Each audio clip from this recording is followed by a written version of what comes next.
Remember Pearl Harbor. Keep 'em rolling.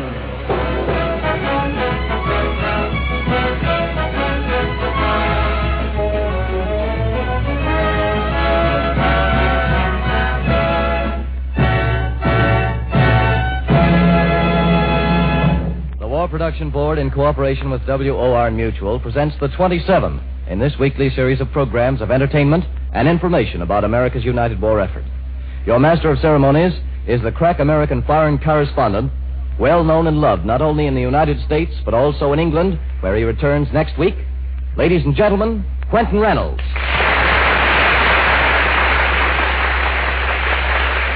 Good evening. I am honored to participate in this program, for this program is dedicated to a great people I was privileged to know and admire during the most critical period of their long history. This program is dedicated to the people of Great Britain, to the people who withstood the most savage terror a civilized world has ever known, and who withstood it alone. As their Prime Minister, Mr. Churchill, said this afternoon, for a whole year after the fall of France, they stood alone, keeping the flag of freedom flying and the hopes of the world alive. Neither faltering nor flagging, they stood alone. But tonight they are not alone. Our armed forces are fighting and killing the common enemy on battlefronts all over the world. The shattering effect of their united force has already had its beginning upon the Japanese waters off Australia. And that is just the beginning. To those heroic allies of ours who have been holding the fort for so long, we pay tribute with this program in music and words of our common language. Here to take part in this tribute are such talented exponents of the free spirit as Hollywood and Britain's brilliant actress, Anna Neagle. One of America's most popular singing stars, Kenny Baker. The versatile composer-conductor, Morton Gould, and his orchestra.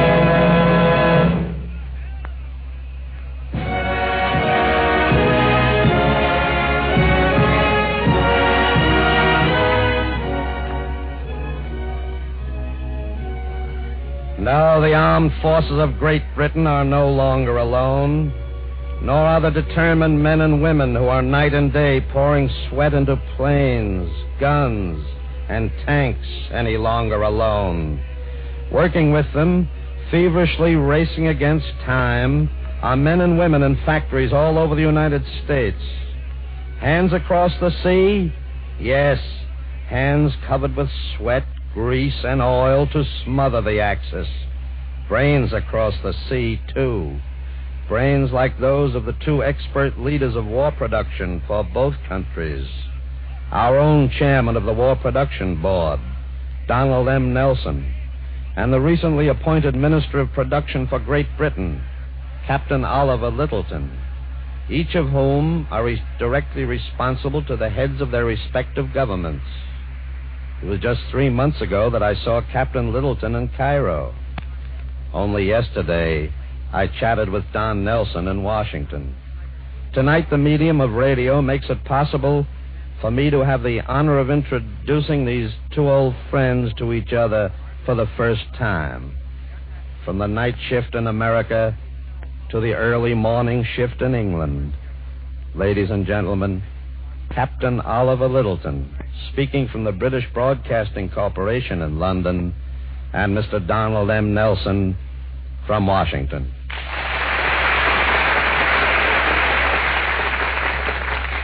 Thank you. Thank you, Mr. Reynolds. I can't begin to tell you how grateful I am for this opportunity to meet and talk with Donald Nelson, of whom we in England have all heard so much. The privilege is mine, Captain Littleton. I am only sorry that you had to stay up for this meeting until 4:30 in the morning. Oh, I can assure you that I don't mind that at all. Time was when we in London were kept awake by the Nazi air raids.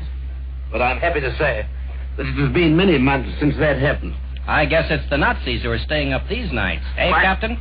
Quite right, Mr. Nelson. I guess it is. From the reports we've been getting over here, gentlemen, the boys of the RAF are certainly giving them a double dose of their own medicine. When I was in London during the Nazi bombings, every RAF pilot I talked to was just aching for the chance to get a crack at the Nazis in their own backyard. It's great to know that they are getting it. Yes. And that chance is being made possible only by the united effort of the English men and women in our factories, who are working night and day to turn out the planes, guns, and bombs to make such a continuous, large-scale aerial offensive possible. Mr. Nelson, you, I know, realize what a magnificent job these workers are doing. Their sacrifices and efforts have made it possible for us to come near a state of almost complete, all-out war production. But we are achieving it only through the sacrifices and energies of each and every one of our people. They've had to give up virtually every personal convenience. This has meant rationing, severe rationing, not only of luxuries, but of actual necessities, even of food and clothing. Like Captain Littleton, I too have had personal experience with this rationing when I was in London, and I can say it was severe. But what impressed me everywhere was the determination with which the British people accepted these hardships. If it weren't for that, we would never have been able to get so near to total war on the home front. People did more than accept government regulations. They insisted upon them. This is true not only of the rationing of food and clothing, but even of complete control over where every man and woman is to work and at what. That sounds like complete conversion, not only of materials and factories, but of people as well. That's exactly what it is. Isn't that total conversion from civilian life to all-out war effort exactly what we in America are attempting to accomplish now, Mr. Nelson? Exactly. Of course, it will take us some time to catch up with British conversion, but I am happy to say that we are moving fast. Faster, I think, than we did, Mr. Nelson. I don't know about that, Captain Littleton, but as you know, we in America like to pride ourselves on our ability to move fast once we get started. Of course, to move that fast, we in the government had to be given authority to control many things which are normally left to free decision of the people. That's true in England too, Mr. Nelson. But no control can do its work properly unless it has public support, and particularly the support of the workers and managers who have to deliver the goods.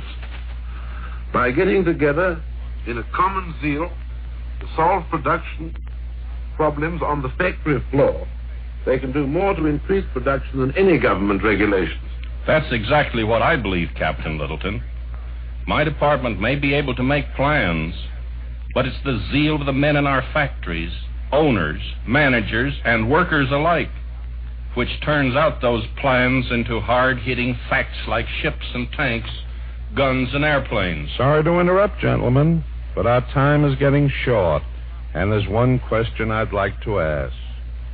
Captain Littleton, can you tell us what help Britain most needs from America? Mr. Reynolds, the most urgent need of the day is... Wait a minute. I'll answer that one, Mr. Reynolds. That is, if Captain Littleton will allow me. Go right ahead, Mr. Nelson. I don't think the question is properly put. It's a throwback to the days when we were peaceful suppliers of arms for others to use. Those days were destroyed by the bombs at Pearl Harbor.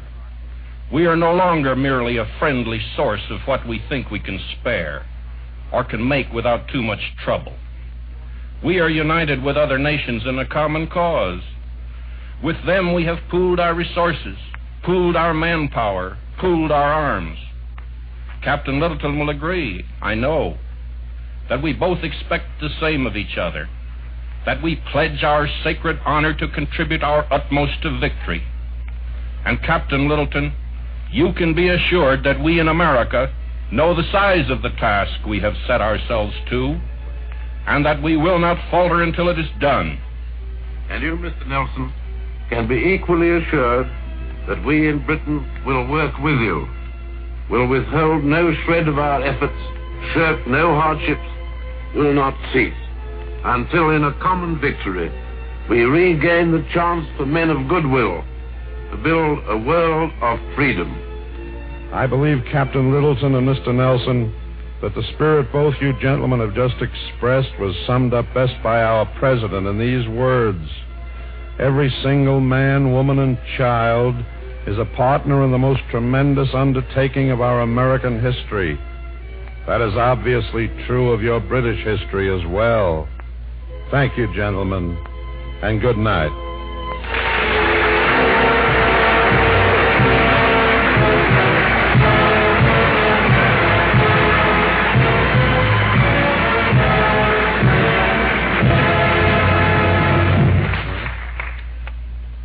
Now, in salute to the British people, Morton Gould conducts the orchestra in a selection that symbolizes in music the cherished and long-standing traditions of the British Empire.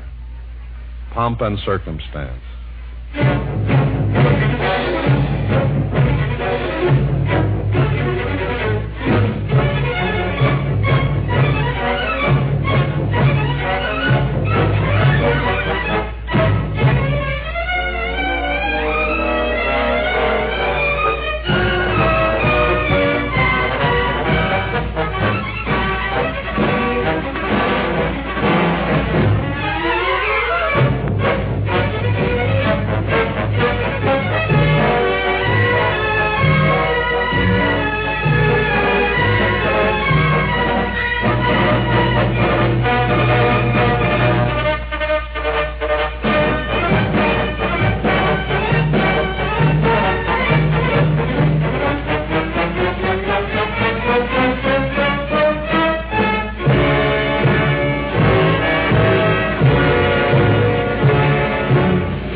From out of the most confused chaos of war often come stories that renew our faith in mankind. One of the most poignant stories grew out of the heroic evacuation of the British Army in Dunkirk.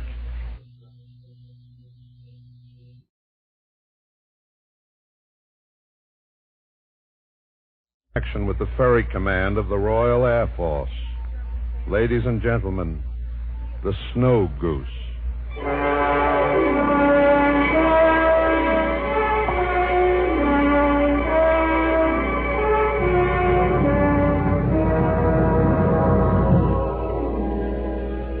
This is a story gathered in many fragments, from many sources and many people. For the sea has claimed its own now, and the great white bird that saw it all from beginning to end has returned to the dark, frozen silences of the Northlands, whence it came. The first fragment came from men who had looked upon strange and violent scenes. They were soldiers on leave, gathered at the Crown and Arrow in East Chapel House. That's right, Eddie. A goose it was. A blooming white goose. Oh. A goose it was.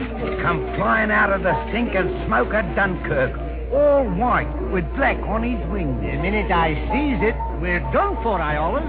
It's the angel of death coming for us. And wait, them Germans are giving it to us there on the beach.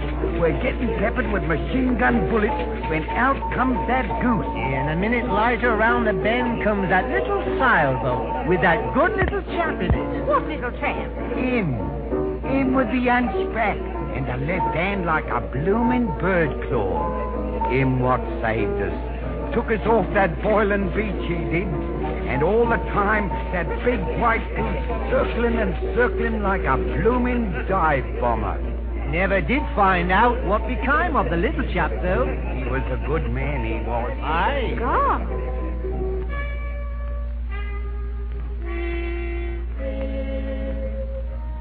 But this is a story of many fragments. From the villages of Chelmsbury in the Kentish lowlands came another one. It was little more than a decade ago, the deserted lighthouse on the marsh, that a young man came. In the village, the natives looked suspiciously at Philip Rader with his dark, bearded visage, his misshapen body. Ooh, hunchback is. He's a queer one. Sits in that lighthouse just painting pictures. And that left hand of his, like the claw of a bird, all withered and all. But Philip Rader returned their fear and suspicion with love and understanding. Yet he shunned people. He lived alone in his lighthouse, sailing the tidal creeks in his little boat, collecting wildfowl to add to those for whom he had built a high sanctuary near his studio. The tame birds in his sanctuary were assigned to the wild ones in the sky, that here was safety and food for all of them. They came down from the north by hundreds and stayed with him until spring, when they flew away, only to return again in the autumn. And Philip Rader was happy that somewhere in their beings these creatures knew of his existence and trusted him. And in his solitary fashion, he was happy in his tower in the marshes.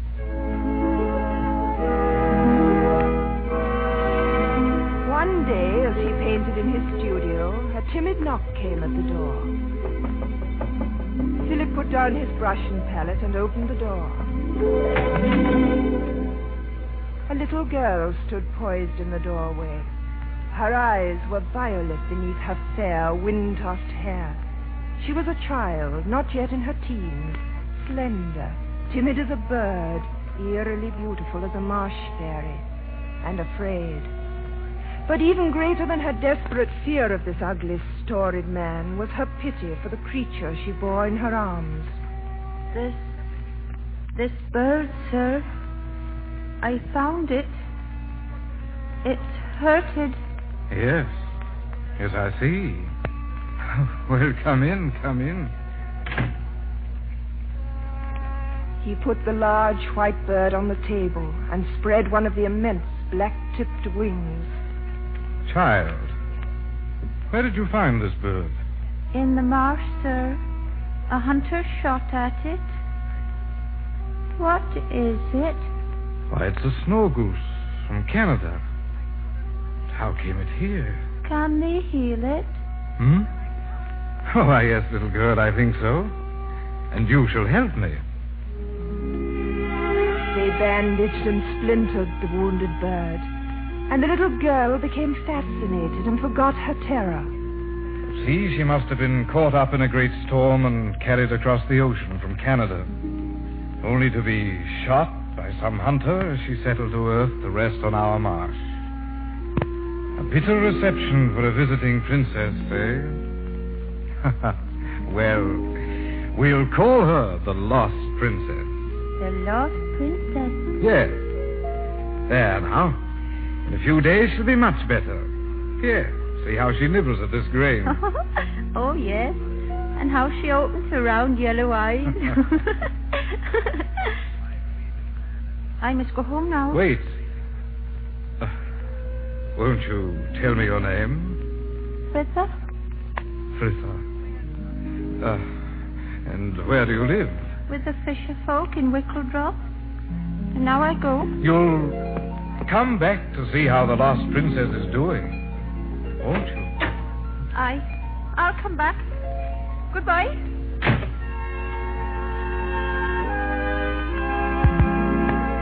Like a startled waterfowl, she fled. But as the Snow Goose slowly mended, Fritha became a frequent visitor, and no longer did she fear the twisted, bearded man. One morning, answering the call of the breeding grounds, the great bird circled into the blue sky and soon was lost to sight. With the bird's departure ended Fritha's visits to the marsh, and Philip Raeder learned again the meaning of great loneliness.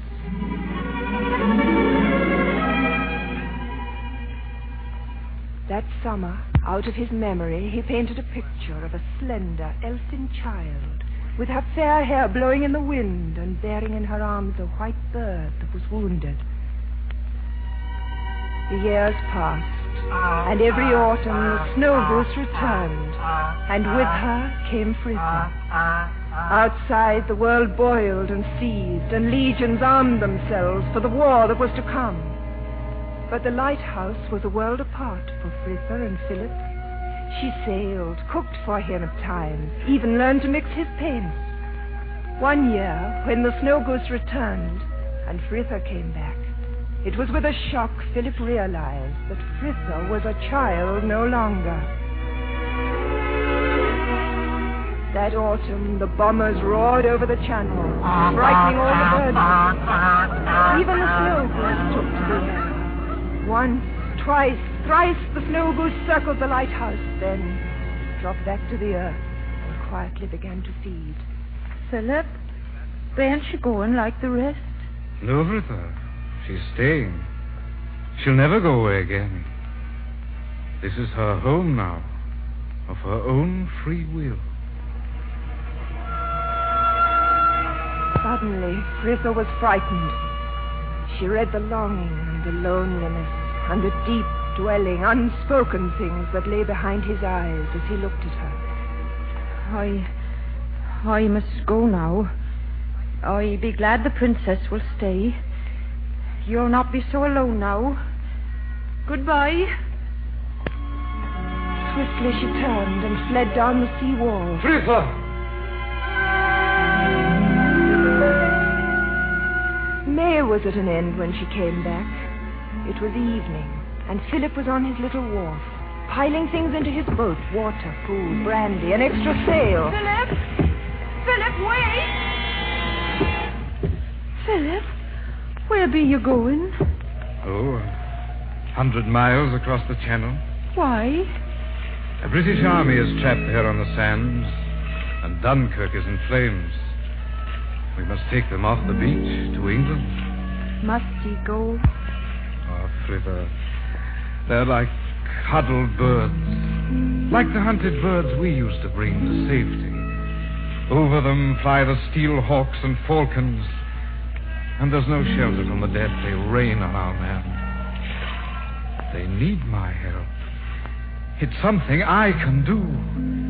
For once, I can be like other men. Fritha stared at him, and for the first time she saw that he was no longer ugly or misshapen, but very beautiful. And her heart spoke for him.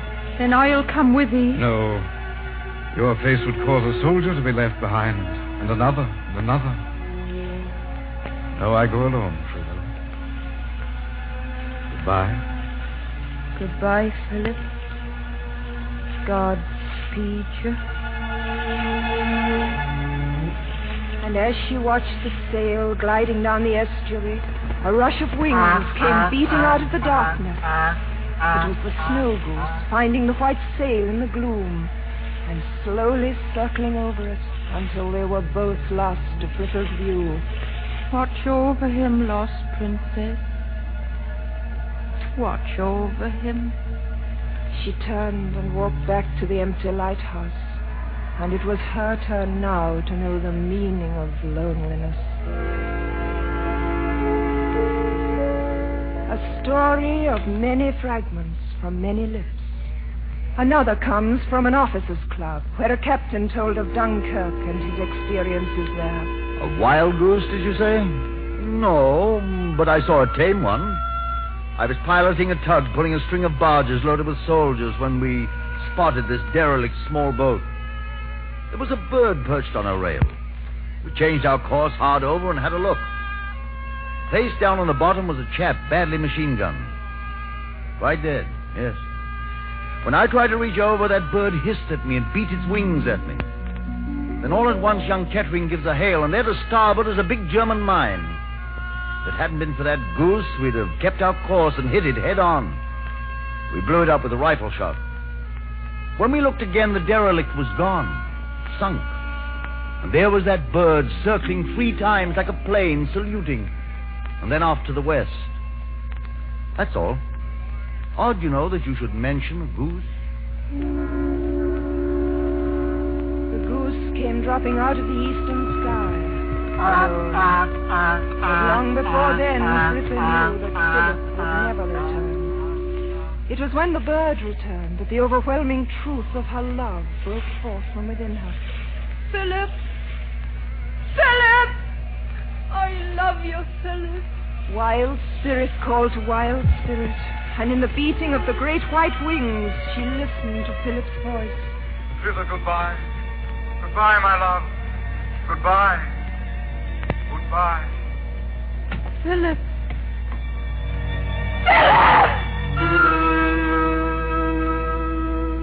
The Snow Goose dipped and swung once around the lighthouse, then climbed away into the heavens. And watching it go, Frissa saw no longer the Snow Goose, but the immaculate soul of Philip Raeder taking his last farewell of her. And lifting her arms, she cried above the wind through her tears. Godspeed, Philip! Godspeed! Then, her tears stilled, she went back into the lighthouse and found a picture he had painted of her with the white bird. Hugging it to her breast, she plodded homeward along the old sea wall.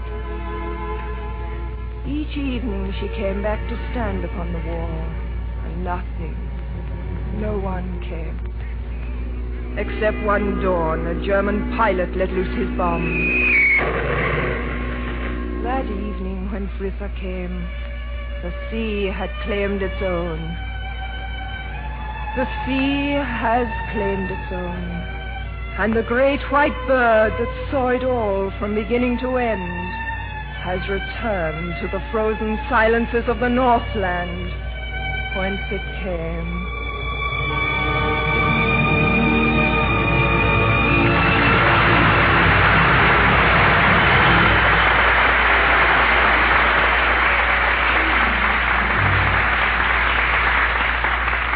And that, ladies and gentlemen, was one of the stories that was inspired by the magnificent spirit of the men of Dunkirk. The hopes of these men has been set to music in a popular ballad which the celebrated American singer Kenny Baker brings us now.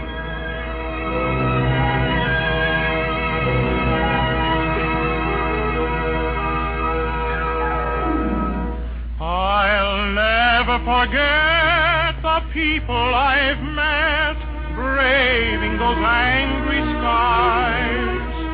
I remember well as the shadows fell the light of hope in their eyes. And though I'm far away, I still can hear them say, thumbs up. For when the dawn comes up, there'll be bluebirds over the white cliffs of Dover. Tomorrow, just you wait and see. There'll be love and laughter and peace ever after. Tomorrow, when the world is free, the shepherd will tend his sheep, the valley will bloom again, and Jimmy will go to sleep in his own little room again.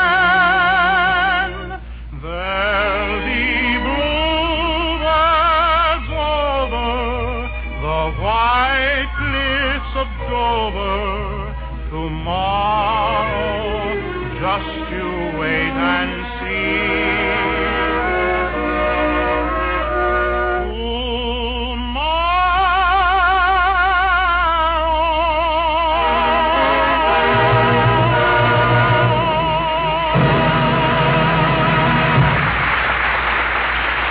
This is the Mutual Broadcasting System.